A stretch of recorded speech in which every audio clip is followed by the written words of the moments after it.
Well, Alyssa touches a pen and she closes her eyes and she goes, "Oh, okay." Like that's, that doesn't really. What was that, PK? What was that? Yeah. It was like an electric shock.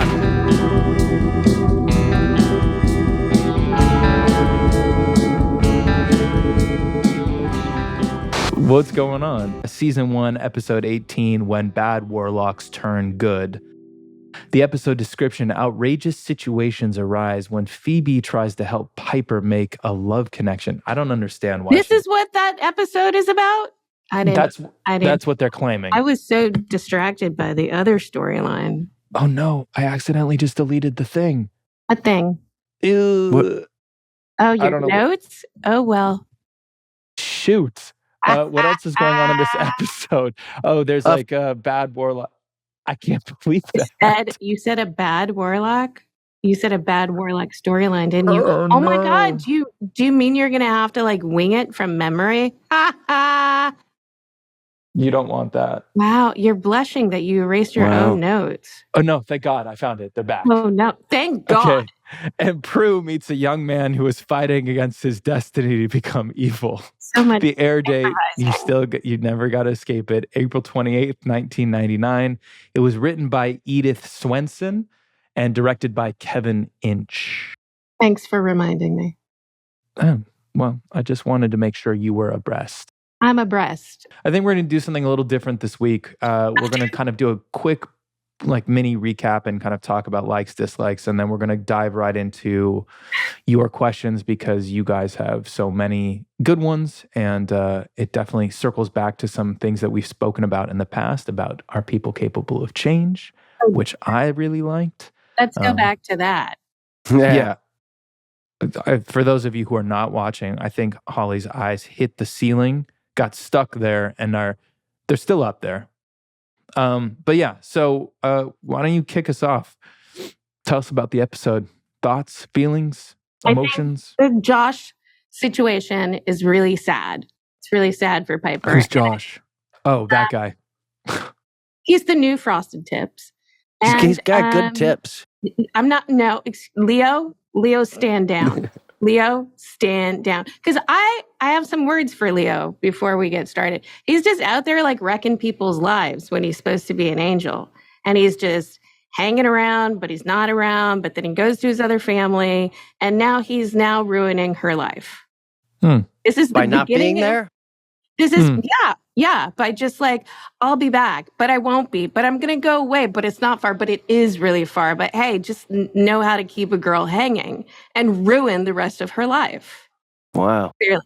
Perfectly good you really male fell for specimen in front of her and ruined the rest of her life. From this episode forward, really. Piper, let's calm down for 1 second. Piper, let's take a pause. Perfectly Leo, good rock climbing. What did you just hear Piper say? What did you actually hear? At your non-committal ways. Wait, hey, excuse me. Like, he has the talking stick. Come on. That she really loves me. That's what you heard from that? That's what I hear. I hear she loves me so much she can't stand me to be away. And she can't even to date anybody else. It's so frustrating for her. She just wishes that I would be there.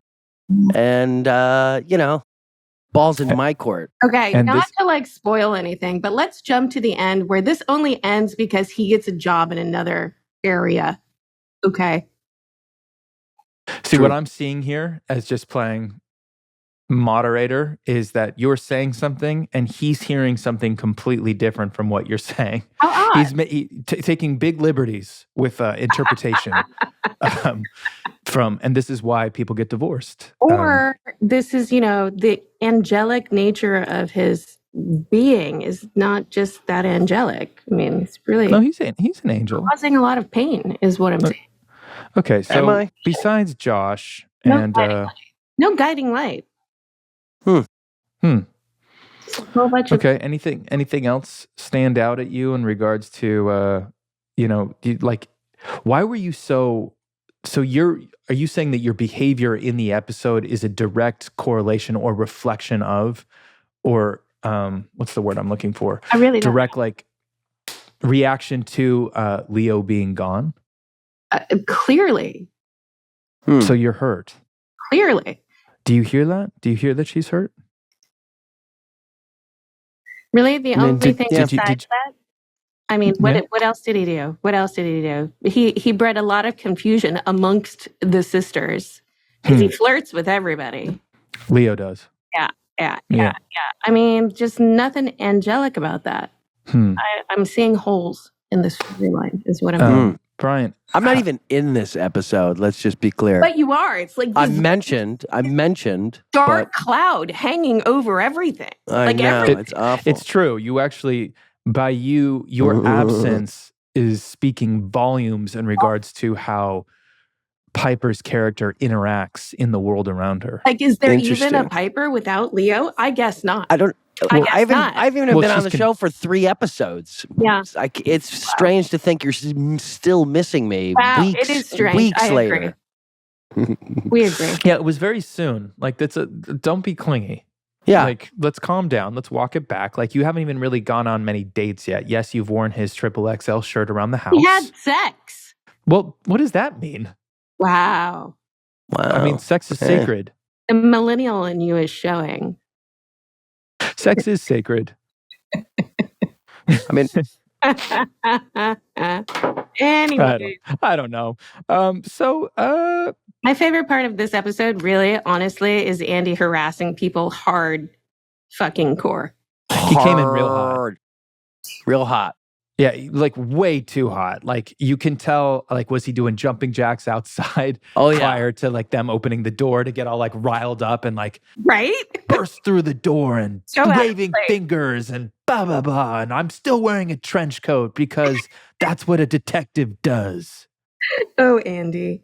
He's so upset that Prue is in lust with somebody else. I don't even know if he knows. He doesn't takes one look at that photo. He takes a look at Brendan's photo and who's this guy? He does. He's an inspector. He knows. Does he know? We've already established that he might be the world's worst inspector. Feeling lucky? She was feeling maybe lucky and he was super loud. Wow. But here's the problem with Andy in general is that he's asking all the wrong questions still. Like, he makes it very specific instead of like, why are you, like, there's just simple questions you can ask. Why are you at every crime scene that I'm investigating? Well, he tells you himself. He assigned himself. Oh, wait, that's the next episode. Never you mind.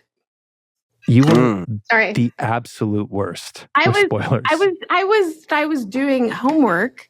Okay. But at the end, he says he thinks he might know.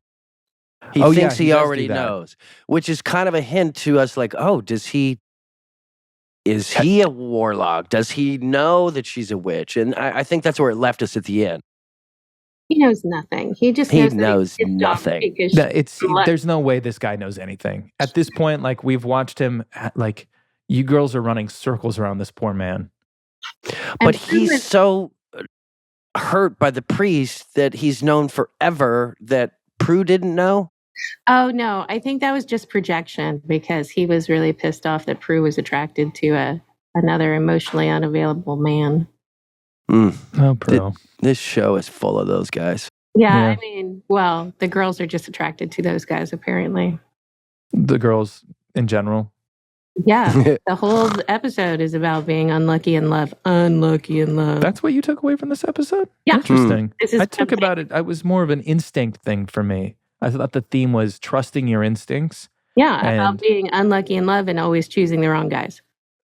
Okay, well, clearly you are emotionally compromised, and the con is now you no longer have the con. Like, you got to pass it off because you are not making sense. You're saying things that just don't come from a person who's grounded emotionally. You're the serial dater. Shouldn't you be married by now?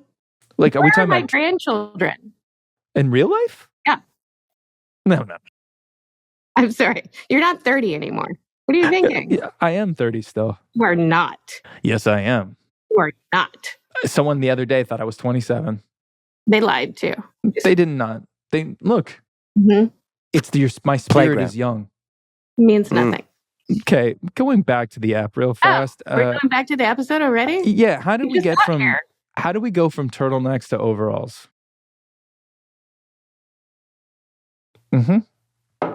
Was that a Holly choice?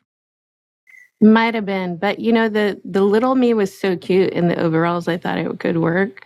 It played. I was into it. I'm not even an overall guy, and I thought you killed those. Thank you. I appreciate it. Leo would have appreciated it. No, for sure. Carried his tool belt for him. But no. Overalls and a tool belt. Nothing underneath. All right. What else is needed? Hey, BK, anything jump out at you at this episode specifically, whether it's the Roe Coven, Josh pulling an Andy, a horse riding montage, anything hit for you guys? Well, I noticed where the stables were. That looked real familiar. The thing that stood out for me, and this just goes with all movies, when you get into the church devil thing, it really, like, that's, of all movies and television, it's the one thing I don't watch. It freaks me out. It freaks me out. So it freaks me out. Is there? Can we unpack that a little bit? Is there a reason why? I don't know. Like this whole devil thing, and were you raised Catholic?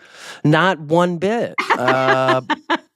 But it's like, the few movies I've seen, I think the scariest movie I ever saw was like the first movie I ever saw, and it was, The Exorcist. And it was like, I came in right at the wrong time, and, ever since I was 10 years old, it's just been a thing. And so even watching this episode, I was like, oh, I don't like it. I don't like it. Let that be your first I think my brother had it on at the neighbors or something. My parents would have never let me watch it. No. Someone had it on, and I was forced to kind of, go watch it. It was the early 80s. Shit like that happened. Sorry, Timsy, go ahead. But the Omen and Damien, I think might have messed me up a little bit more than The Exorcist. Yeah, all of that. I just watched The House of the Devil. It's Ty West's movie. He just did X, which is phenomenal, by the way, if you haven't seen it. But it's basically, he made it in like 2009 or 10, and it's a throwback to 80s. And basically, it's about devil worship and the occult. Mm-hmm. And it, like, there was actually, I watched it last night, randomly right after I watched this episode, and I was like, whoa, like multiple pentagram, blood, candle billowings in the wind, knife sacrifices. I mean, like, it's a scary thing. I've played the devil. Oh dear. A couple times in a movie, like the devil, with the whole thing on my arm and thing, all of it. That's fine. Oh, but what is it? Is it the church element? What is it? I don't know. It just, I don't know. It just turns me off. Well, now, I like how it was played, and he played it, and it's actually one of the only episodes where, if I can remember correctly, that Charmed actually but had the church involved in a storyline. There's no real Christmas episodes. You never really go to church. You're never quite there. And this one was like, okay, you don't need the church to be a good person, even though that's what this guy was, it was to save himself. And I like that idea that, so many people in America today think to be a good person, you must be of this religion. And maybe that's what was so controversial back in the day, and why you couldn't watch this show in the Deep South, because, they turn their back. You don't have to be a part of religion to be a good person. And it was interesting. And that was interesting to me.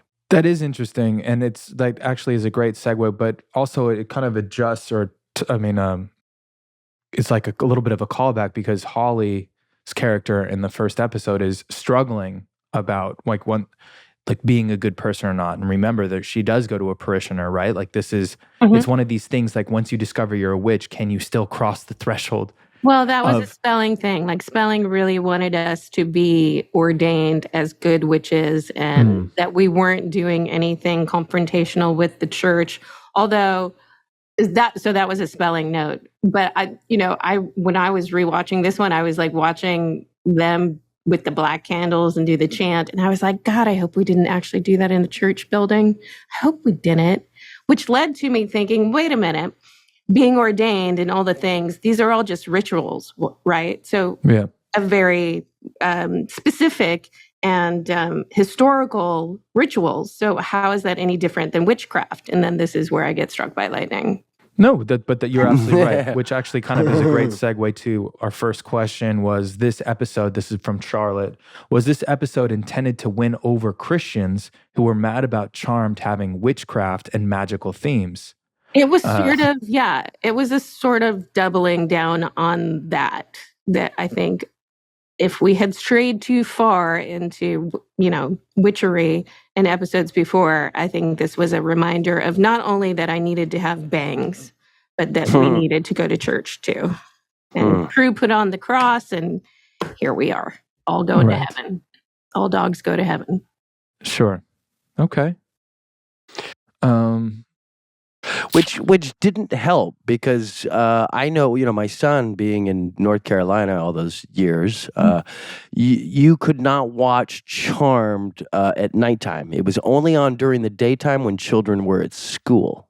What? Yeah. And I think that was a lot through the South, North Carolina, South Carolina, probably Georgia, Florida, Mississippi, that they did not have a primetime slot. I'm still getting letters. No, I get more letters now that people have become witches instead of the other way around. But for me, it was never like, I'm watching this show and I'm going, it's not like you guys are doing a lot of spells, quote unquote, or, you have magic powers, but there's very little time when you guys are all kind of sitting around. No, we got letters. We got letters that, and this is the classic example of you can never make anybody happy. We got letters that we were being too accurate and spreading energy throughout the universe. And then we got messages that we were not at all accurate and we should just pack it up and go home. And that's when you know you're doing well. You're pissing off both sides. You're pissing off everybody. Yeah, absolutely. And that's called let's give them something to talk about. Yeah.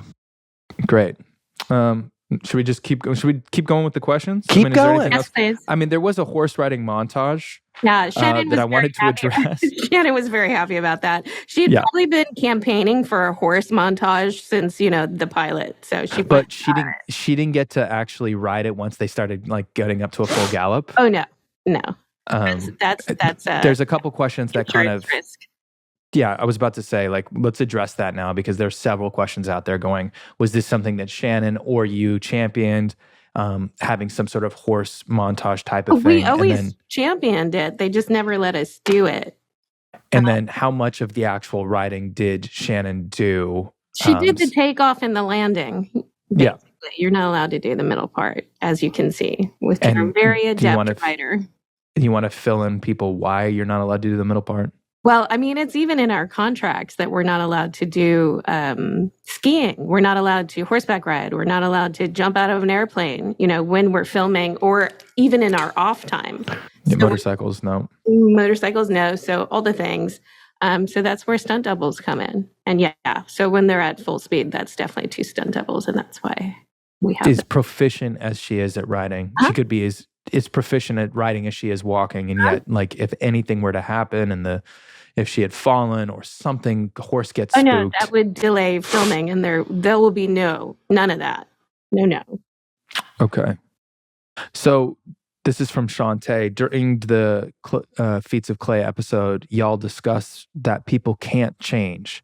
So Holly and BK, do you believe that he was genuinely, we're talking about Brendan now, good at heart, or is he just good at hiding his evil side? And this actually, there's a lot of people that brought this up.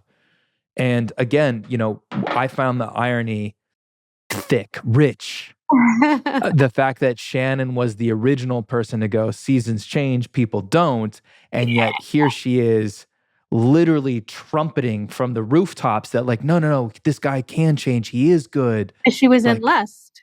She was in Lust. So when you're emotionally compromised, you can't be trusted. Oh yeah, she was. She was in love. Love is blind. Love is blind. But so what do you think? Was he genuinely good at heart, or was he good at hiding his evil side? I think he was good at heart. Okay. Yeah. I think he was genuinely born with it, good at heart, and really good at suppressing his evil side. Does that do we go into nurture versus nature at this point?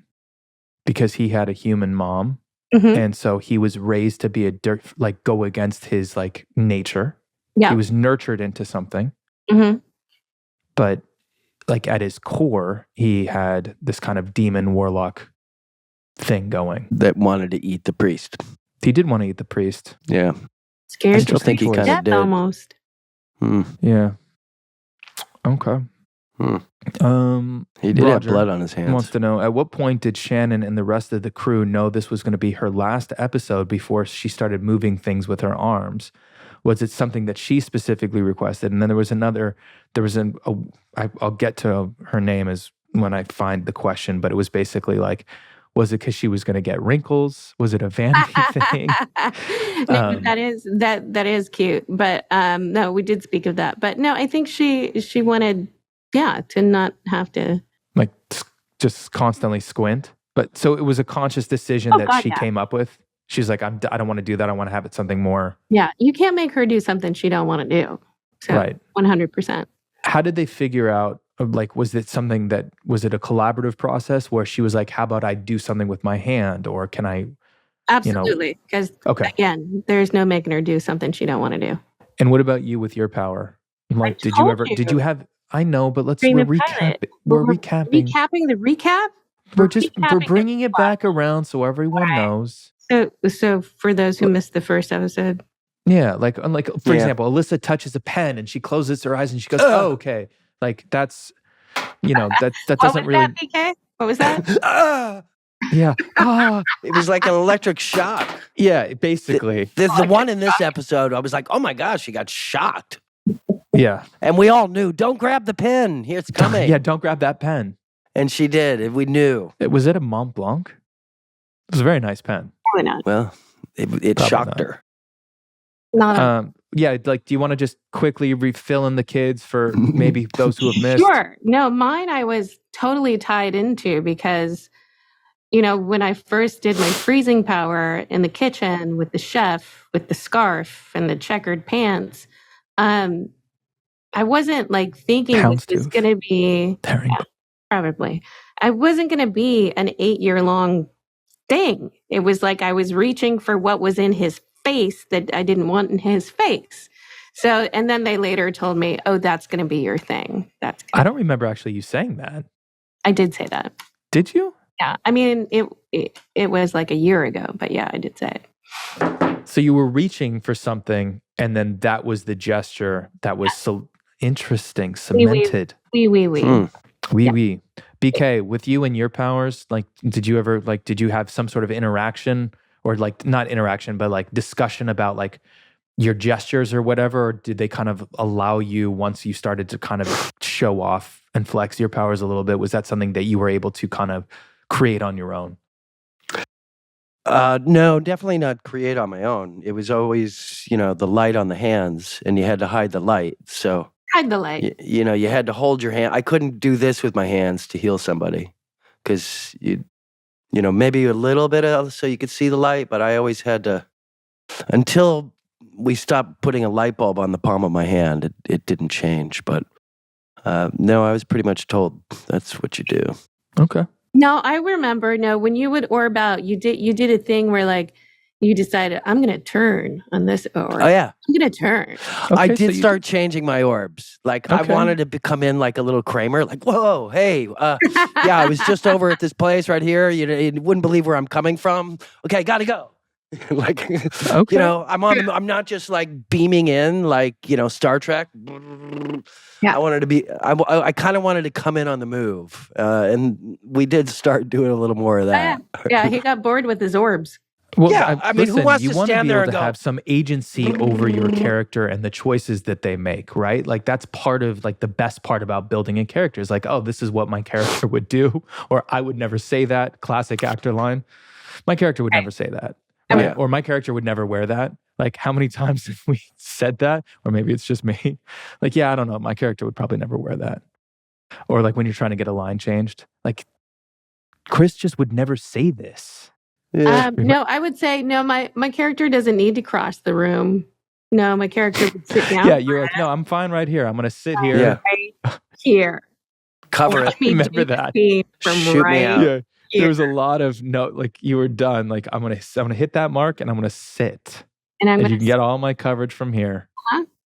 If you can't act a scene from one spot, are you really acting or are you just blustering about? Well, it's the old trick of trying to get coverage, right? Some people do that. Some people do that. I cross on my dialogue. It doesn't give you a chance to cut to the other person. You have to follow me now with the camera because it doesn't explain how one character moves across a room. So now you're forced to edit. You force the edit where now you can't just have an actor appear across a room, right? So there's a lot of little tricks like that actors do. Forcing the edit. Like that. I, on the other hand, will stand right here. You hit your mark. Were you baby blue? Were you powder blue? Was that your tape color? I believe so. Wasn't I? I think you were blue, yeah. I was green. Blue. You were what? Green. That's right. Rose was red. I'm green on every show. Really? I go for the fluorescent 80s pink every episode. I mean every show. Wow. Wow. It's easy. You'll never miss your mark. How can you miss it? Oh. There's day glow on the ground. True. All right. Also, I like pink. Okay. Clearly. Oh. Okay, so moving on. Misty, by the way, was one of the other ones who wanted to talk about Shannon and the horses, but she did ask, did anyone else like of the day of the stables get to ride? Oh, no, they don't let us have any fun. And this is before the Halloween episode, but on the Halloween episode, we had horses too. And a few of us, well, no, only two of us may have disappeared on horseback during lunch. And then they, it's like the golf carts too. They wouldn't let us have golf carts anymore because Shannon would leave the lot on the, hey, we were in our 20s. It's what one does. Okay, so Alicia Martin asks, in this episode, it seems as though Piper agreed to go out with Josh only to get her sister Phoebe off her case. So, have Holly, Brian, or Drew ever gone on a date with someone just to appease a friend or family member? Or have they been the Phoebe in the situation where you're like, go out with her, go out with him, just go out with him. You're gonna love him. Never. I try to talk you guys out of people. And I don't date. I only marry people. That's true. PK? But have you ever been on before you got to this place where you are right now? Sure. Have you ever like tried to convince a friend? Like, have you ever set someone up on a date? No. And you've never been set up on a date? No. My shortest date was a 6-month relationship. I mean, serial monogamous. That's what that's called. I'm not joking. Brandy says she loves the show. She's seen it over 10,043 times. The guy Piper dates on Friday the 13th, this episode, and when she's trying to get a loan for the club in season 2 are all the same actor, and you can't change your mind. I thought that's pretty funny because I think there is like, they keep hiring guys like this guy Josh kind of does look like, who was the eligible bachelor in the Mock Turtle. Yeah.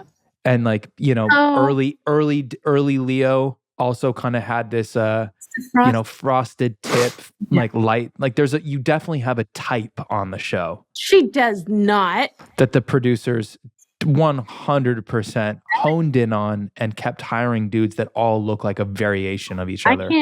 I can't control what the agents tell them to do with their hair. Mm-hmm. That's true. Mm-hmm. But they all look the same. You weren't laugh. Let's think through this.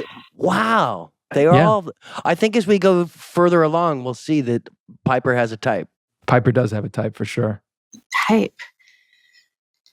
Yeah, interesting. Pathetically waiting for Leo to reappear in his That's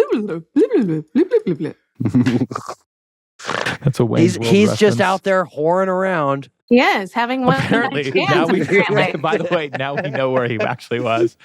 And all sowing his wild oats. He's no angel. He's oh my God. Angel. Yeah, you're welcome. Okay.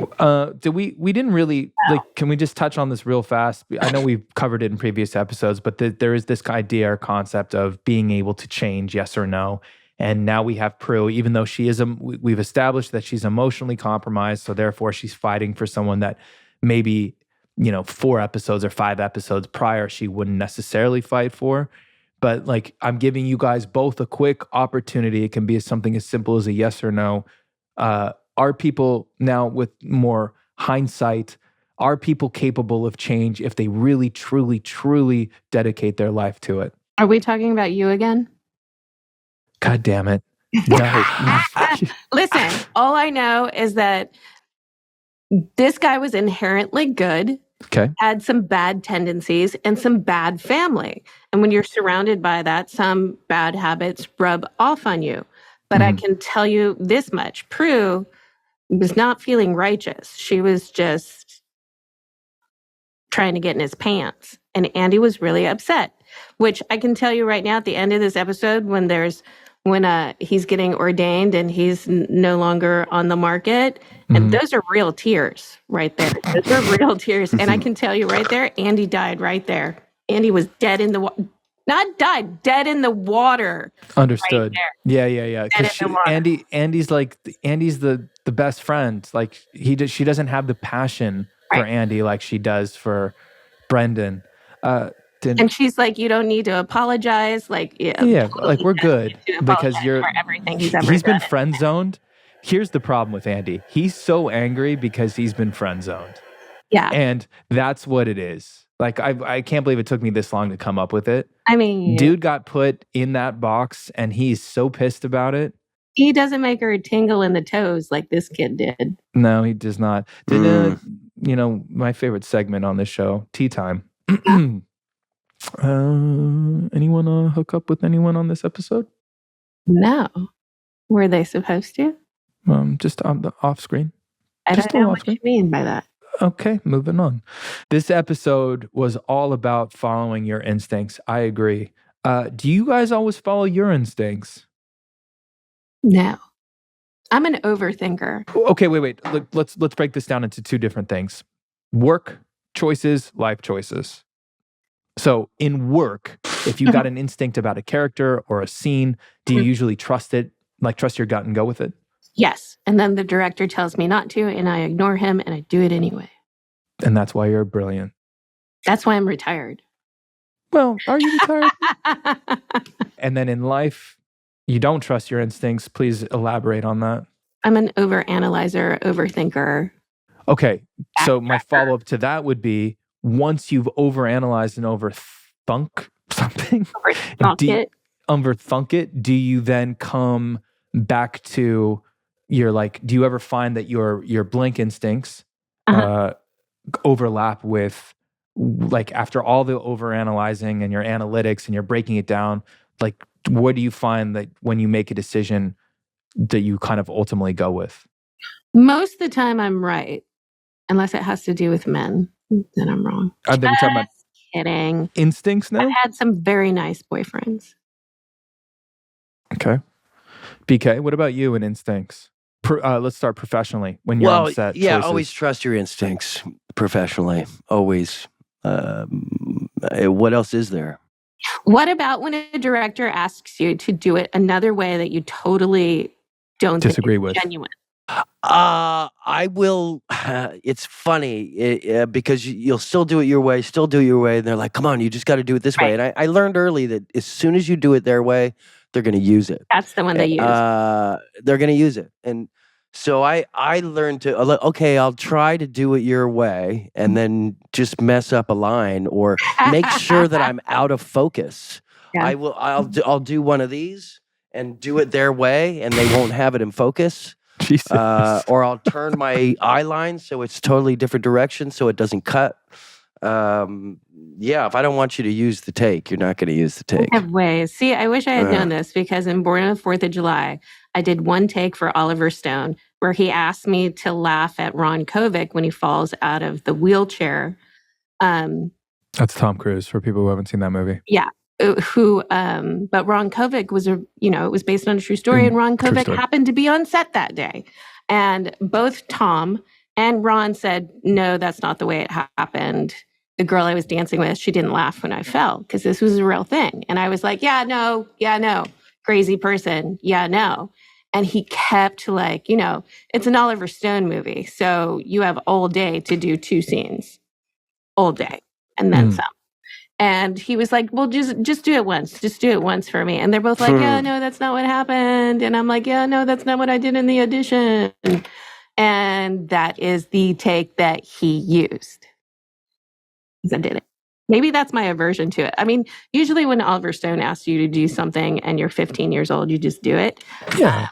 I mean, like, again, it's Oliver Stone. He has the track record for making, like, it's heightened, like, his movies are always heightened reality. And so... Yeah, but why does the girl have to be the bad guy? That's my question I would ask now. Well, let's ask Juliette Lewis when we get her on the show. Did she guest on Charmed? No, I wish. She's one of the ones I that love didn't. her. Dang. BK, okay, so trusting your instincts on set. What about in life? Yes, like, I love Juliette you have an Lewis. instinct, but then like talk yourself out of it. Are you over analytical with what you do? That's such a really good question. And I think it goes to the question before about change as well. Can people change? Of course, you can change to the whole point of doing work on yourself. And, sometimes our instincts get us into trouble. Sometimes our instincts are based on, different desires of us lying to ourselves or whatever that is, whatever we're seeking. But no, I think a lot of times in life, trying to trust your instinct is, I think it's a daily thing for all of us. And if you're honest to yourself and love yourself and know you're a good person, then you should be able to trust your instincts all the time. But, I think like Holly's saying is I'm an overthinker. I'm constantly wondering what someone else is thinking or what someone else is feeling. Which is just noise, and it's only noise in my head. And turns out at the end of the day, they're not even thinking about me, or they're not even whatever. So, all these questions that we have of, oh my gosh, I hope I didn't upset them. I hope I didn't. I hope he's not thinking. Hope he's not pissed at me. I hope it is this. And it's like, they're not even thinking about you. They're just thinking about themselves and their own life, and it's what we all do. So. I tend to be a little bit of an overthinker as well, and don't always trust my instincts to feed myself what I need. And this is a way that, when you talk about changing and growing, it's something I'm trying to do more, and the change I'm trying to bring about in my life. But being honest to myself going forward is trusting my instinct that, no, she's a stalker. No, he's a good person. No, I think the technical term is tornado. Right. Okay. Chasing tornadoes. When the tornado is actually just inside me. It is, but you recognize it in others, and you're like, wow, we could really fuck shit up together. Let's go! Yeah. I don't always trust my instinct, but it's something I'm getting better at and stronger at. You're actively choosing to acknowledge that. Just to, whatever I fucking want to do in life, I can. And long as I don't hurt somebody, long as I hurt nobody and steal nothing, I'm allowed to do and feel whatever the fuck I want. And so are you, and so are you, and so is everybody. And, I think that's something that you have to trust, is that, yes, you should trust yourself, because nobody else is going to be there to trust you for you. And I think that's...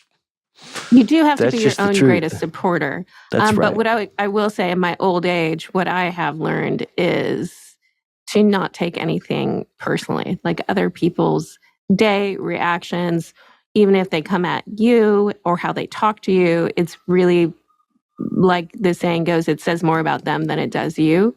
So I've learned, especially in relationships, really not to take anything personally, because it really is about whatever journey they're on and struggle within themselves is happening is more what you're seeing than actually when you see like, oh, whoa, and you take that personally, it's always a mistake because. But that's kind of the struggle, right? Because we are artists, we are sensitive, and there's a bit of ego, I'm sure, in all of us, not just actors, but in general, so of course somehow we think it's us, or it's because of us, or we're reacting because we did something, or we affected them. And so somehow a lot of times I think a lot of people make it about themselves, when it really, like you said, it's like the older you get, the wiser you get, the more confident you get that like whatever they're going through, that's them. That's not. That it doesn't have dictates anything. their behavior. That Exactly. Their choice. You're in control of how you choose to react directly to that and feel and everything. Exactly. I think this isn't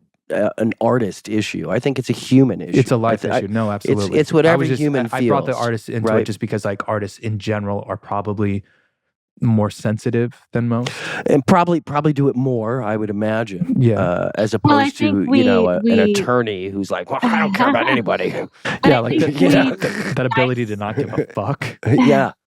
We dissect human nature to want to know why people do things. And when you know why people do things, then you think you know how people do things. But everybody's different, and they all come from a different perspective and a different upbringing, and the whole nurture versus nature thing. And it's just, humans are too complicated for one other person to figure out entirely, when people can't even figure out their own selves. Yeah. And we could talk about this for hours. Where this should be in our educational system, is for children as they come through elementary school, and having more of a nurturing environment, of, hey, it's okay, we all feel, but, teaching children to actually believe in themselves and trust their own instincts, and not totally care about what other people think, what other people are thinking, and now with social media and everything else. Right. Sorry to interrupt. Kind of what Holly was saying. There's absolutely no way. Like you do something, you're gonna get half the people complaining, hey, you're putting negative energy out to the universe, and then the other half of the people are like you guys should just pack it in because this is trash and you're not doing anything right. Like you can never appeal and appease everyone. It's just never gonna happen. Right. So to just trust and be authentic to yourself, that's the most important thing. And like you said, BK, we don't get to do that. Like that's not taught. It's not. There's no emphasis on that growing up. It's not taught. No, and that's why I think this show, getting back to the show, was so fantastic, and why people dug it, is that it was trying to teach you to trust your instincts and believe in yourself, and you're good enough as you are. And I think that's attracted a huge piece of our audience. Like, you know what, that's right. I am different. I am this, and it's okay. It's okay that I'm different. It's okay I don't run to the church. It's okay that, I like guys with frosted tips. It's okay. She doesn't. She does. Aaron She does. Spelling did. No, you can't. Listen. But it's okay to pass be the yourself. buck to a man who can't defend himself. I wasn't casting people then, so I can. We weren't allowed to pick our boyfriends at that point.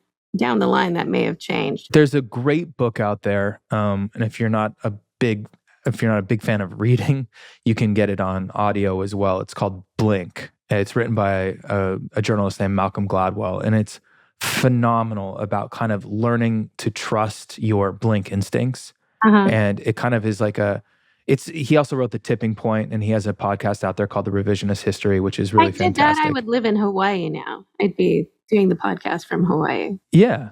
Well, a boat. I mean, I'm here for that. And it's not too late. By the way, it's not too late for you to move to Kauai and then keep have getting BK closer. Come and visit. Yeah, be closer. It'd be easier to get to.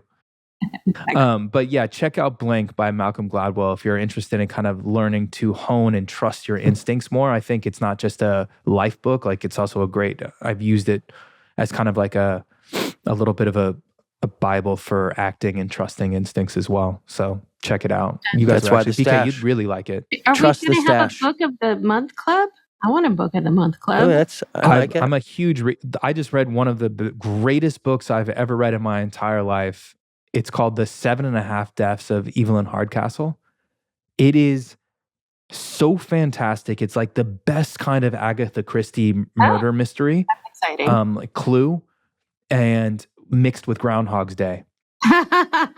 And so every chapter you wake up and it starts again. It's phenomenal. It's like it's so well written. Anyway, I digress.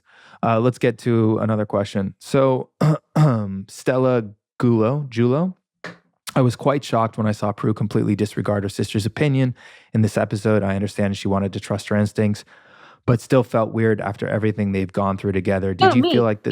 Me. Yeah. Did you feel like this was a point in the show where they wanted to build individual stories for the sisters more and more? No. Hashtag in No. lust. In lust. Okay. Oh. Mateo, I'm just going We to wanted him to come back for more episodes. Mateo Sisti asks, what's it like working with children on the show? Like as guest stars? Like, is it fun? Do you like it? It's so much easier than grown-ups. Everybody says don't work with children or animals, and I find them far more fascinating. And like I said, we talked about this in the last episode, but kids just have no pretense and they're super present. So when they say their lines, they're then watching you to see what you're going to do next because they're not sure when their line is supposed to come next. So they're really listening and watching, and you can see that on their faces. They're not posing. They're not thinking about, That's right. They're not looking down at the floor to see if they're on their mark. They really usually don't care if they're on their mark. Yeah. And, and that's what's great about it is they're super present. They're not talking about, their waistline or how their hair looks. They're just there to do a job. And there's a purity to that more actors should try to get to. That's just me. Great. It's true. Great. I double love down on it. what you just said. Kier V, I'm kind of summarizing their question, but basically it's asking like Charmed had probably more guest stars that have turned into like superstars than probably any other show just because of how long you guys ran. And like, was there anybody that came on the show, like a John show, for example, like where you worked with them and you instantly knew like, oh, like they've got it, they're going to be huge. And like, do you remember anyone that jumped out for you like that who actually ended up having like a massive career? Yeah, Like, I can tell you there's a certain element, and I don't know how to describe it, but it's this really sort of immersive experience like that I had with John, that we both equally know at the time that we're both dedicated to making this scene the best that we both can possibly be. There's no distractions. There's no like outward posturing or ego or, messing with the director or complaining about your trailer. There's just an equally dedicated partner in a scene that we're going to bring it and we're going to elevate it and we're going to make it work on a level. And so he had that, and another person who has that sort of presence, not just, we talked about Finola having it. Finola will put herself in the moment if people are not in the moment with her. Like that time we talked about, we were like joking around, everybody was being loud, and I saw her centering herself by herself because she was going to bring it if nobody else was paying attention. But of course, the other person who was like that, who was almost more present than me, and she's done okay in her career, was Amy Adams. Like you just look at her and she's already there. Like she's never left the storyline. Like she goes to her chair and she's never left her part or her story. Not like method acting because that's annoying, but just being in the moment, being committed. connected to the character. Yeah, connected to the character and committed to the storyline is also a big thing because a lot of people can be connected to their character and not give a fuck about anybody else and not give a fuck about the storyline. And they're just connected to, like Brian said, forcing the edit and doing their thing and their career and fuck it, I'm doing this to make more money. There's a lot of actors like that. And there's very few that are like, Amy and John that are just there for the pure virtue of making it real and making it watchable and making it mean something. Great. That's awesome. BK, anybody that you've worked with, whether it's Charmed or other, but try to keep it to Charmed, where you kind of like had a scene with them and you're like, oh, they're like, not only do I get it, but when they blew up, you were like, yeah, that makes total sense. I don't know that I've really, so many of my scenes from Charmed were just with us. He means the girls. With us. I mean, I didn't always work with the guest star of the week, with the Amy Adams, with the John Cho's, with these people, with Normans, with I popped in, said a few lines, and left. So okay. I mean, that's fair. This definitely like obviously the girls had the lion's share of the big guest star interactions or whatever. I remember I was working on a show when I was on Army Wives. I got like a 5-episode guest star opposite, this girl named Saniqua Martin Green, and like she came on set and she had that quality that you were talking about with Amy. And I was like, oh man, this girl is good. Like I am so stoked that all my scenes are opposite her. And then sure enough, she went on to do like a couple seasons of Walking Dead and now is like the lead of I think Enterprise or one of the Star Trek spinoffs.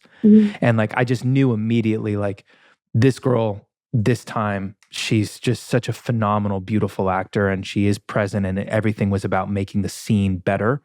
And she was so present in all her choices. And it made my job so much easier because I just reacted and responded in the moment. But you could tell there are certain people that just come on and you know that they're gonna, you know, they're destined for a lot of success and longevity. Yeah, a lot of the times, I mean, I'm super goofy on set and it's got to be fun because you spend so much time there. You know, but so I'm used to kind of like breaking in and out, back and forth, especially because a lot of my stuff is so emotional. I have to break out of it immediately. Sure. Like nobody wants to walk around like that all day. It's too taxing on you and your family when you go home. But so I'm used to sort of pulling people back into moments where I'm like, hey, let's center and like, let's pull back in. Center, focus people. I think I've heard focus people so many times in my life with you. Yeah. But it's funny because on Pretty Little Liars, you know, they're all terribly professional and really good at what they do. But it was Troyan. Great actor. I would look up and go, oh shit. Not only is she already ready, but she's paying attention. So I would look up and go, oh, well, that's nice. Troyan and I were in class together and God, she is so good. She is so good. Like super, like oh God, I love her fucking acting. Yeah, she's great. She's great. And she finds the joy in it. And that's also part of it, is that, you know, acting can be really torturous for a lot of people. But when you can find the joy in it, and I only can describe it as, there's only a couple times in life I feel what I feel when I know I'm doing a scene well. And it's this sort of like blackout tunnel vision where everything else sort of disappears. And I've had it riding horses. I've had it diving. It does take life or death experiences to really be in the moment.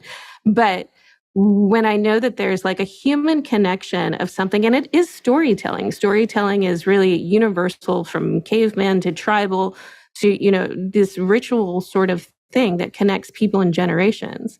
And so when you can tap into whatever that is and know, regardless of how important or not you deem the storyline, it's something that is out of time and space. I agree. I think, and I don't know if we've covered this in the past or not. I think we might have, or that the best moments I've ever had acting or in life, like when you kind of come to almost, and you're like that was, and someone comes around and goes like from behind the monitor and go, that was great, we're moving on. I'm like, how do you feel? I'm like, I don't even remember what just happened. I had it a couple times. They're like, class. can you do that again? Can you do that just the way you did it? Will you do that again in the close up? Like I literally blacked out because you were just like everything fades away. You're right. Don't know what I did. It becomes so hyper focused, present, and then you kind of come to again. And those are the moments like that we chase. That's what I chase. Like whether it's in life or in my art, I think it's one of the beautiful things about being an artist in general, and like just life. Yeah. You know, I've got it traveling too. Like, you're just so hyper focused and present in a moment that everything else slips away.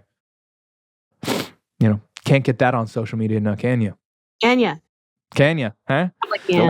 Mohammed asked, Holly, Brian, or Drew, would you guys accidentally date someone who has the possibility of turning into a bad person?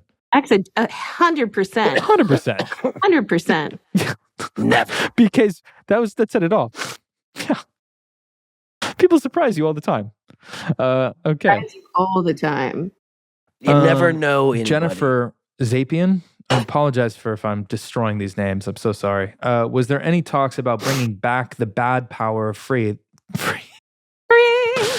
Bad Power of Free, Bad Power of 3. I feel like that could have been a whole season arc, like this concept of like a bad version, like guy version of bad of. That makes sense. Like I thought of that too, like whether it was the Roe Coven or some other coven of like 3 evil people. No, we had it happened a few times, right? Okay.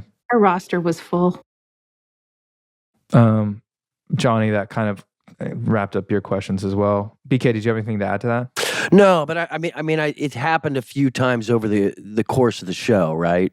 Where you had these three, those three, these three. But I don't know. I'm not one of the charmed ones, but I can't imagine that you want to make a show where it's these three against these three. Like, that's your show. It's these 6 people fighting each other for however long. I don't think that makes for very good drama either. Family against family would have been fun, though. Yeah. I guess. For one up. Hatfields and the McCoys. I mean, look. It could have gone a couple more episodes. Wyatt you could have taken Chris, ultimately. Right, you could have had Prue fall deeper for this guy. I mean, you could have made a couple more episodes. You could have stretched it out a little bit more. You could have stretched it out. At the time, No, we just killed them. Kill him. Kill him. Like we killed Andy. No. Charmed OG forever. Was there any backlash from the churches? I think we kind of covered that a little bit. They were not our biggest supporters. Although I just traveling and I walked into, as I do, you walk into these basilicas and stuff. And I walked into one and I was looking around like, wow, look at the stained glass and whatever. And the priest came up to me and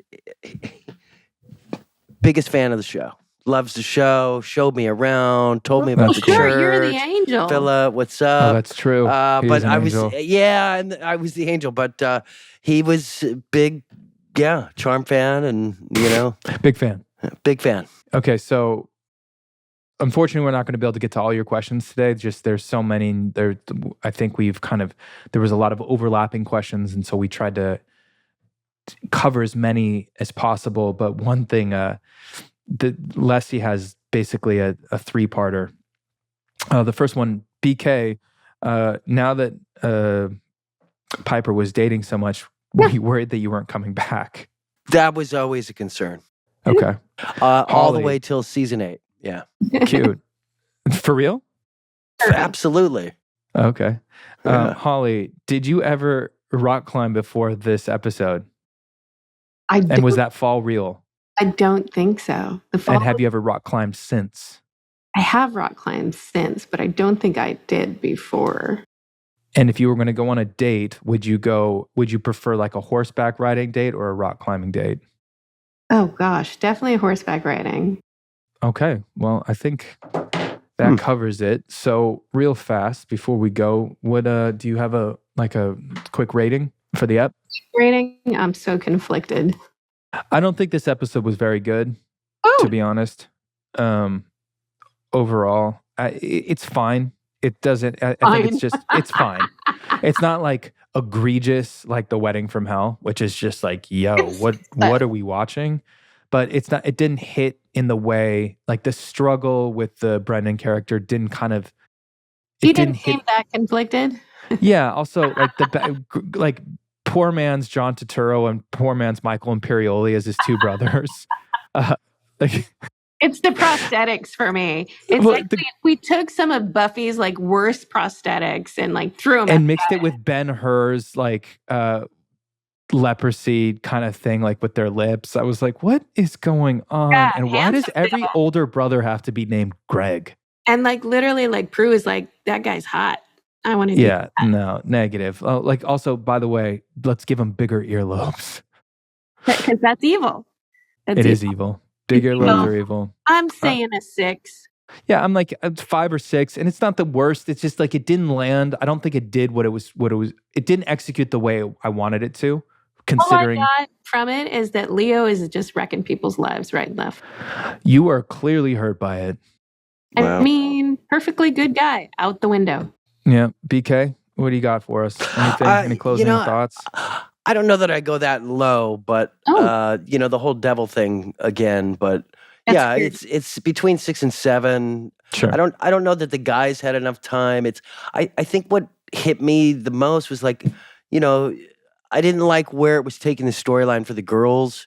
Like, oh, we're all so desperate for men. Lovesick. Oh, he's cute. Oh, he's cute. Oh, you made this whole storyline like these girls need men to survive.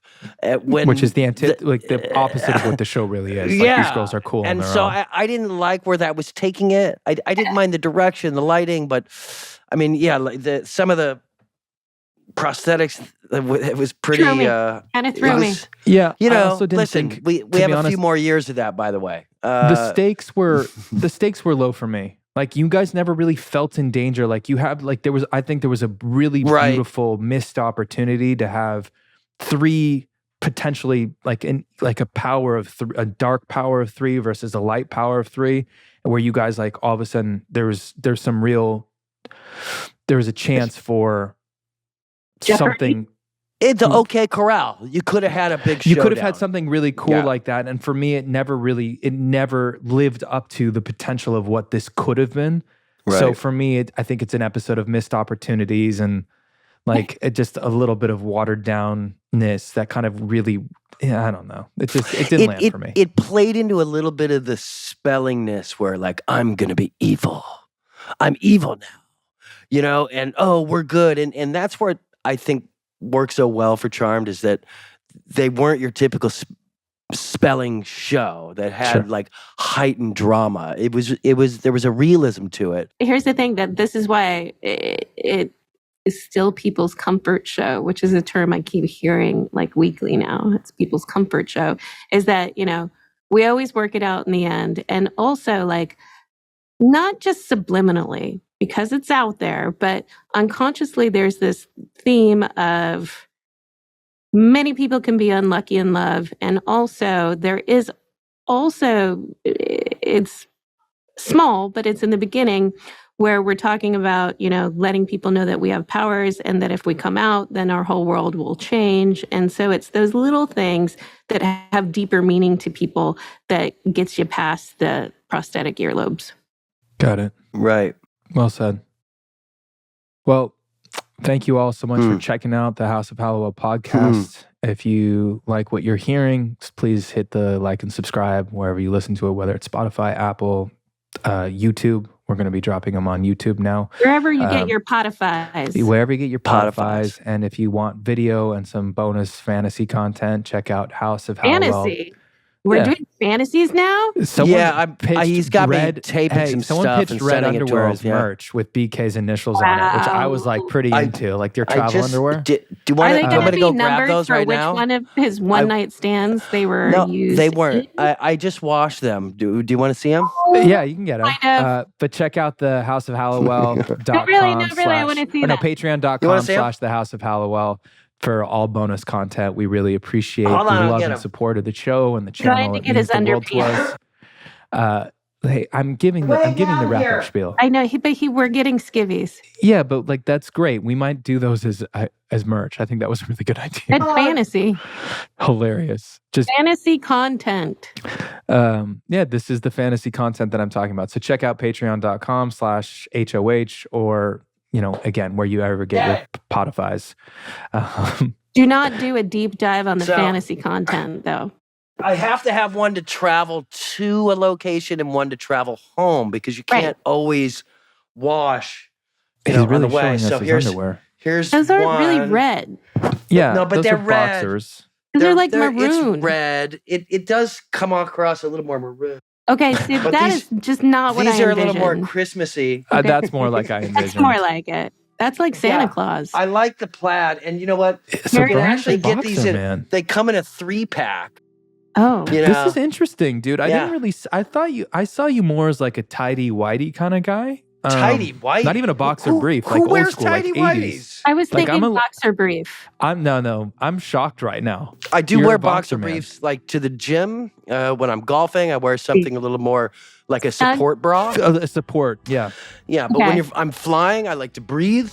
I know what I'm getting you for Christmas. Undoing the belt buckle. Speaking of which, thank you all again so much for checking this out. We love you, and we'll catch you soon.